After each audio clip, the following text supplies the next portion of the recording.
Lord Pearson warned some in the House of Lords were calling for a second vote but, in truth, want to reverse the referendum result. Peers on the influential Lords Constitution Committee have already warned the legislation, in its current form, is constitutionally unacceptable and will need to be rewritten.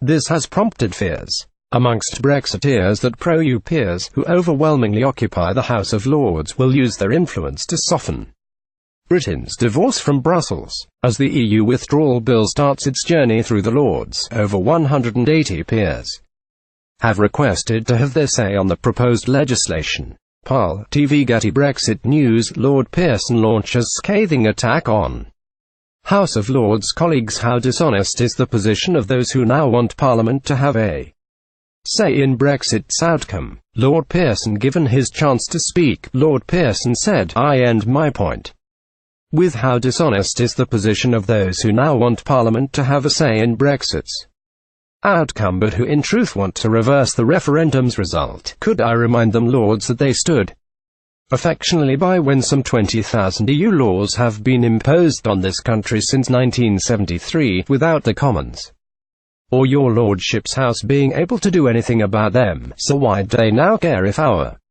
elected government repeals or amends some of it in the national interest?" Conservative peer Lord Forsyth also had a similar message for the upper chamber's Remainers, urging them to avoid sniping Brexit negotiators.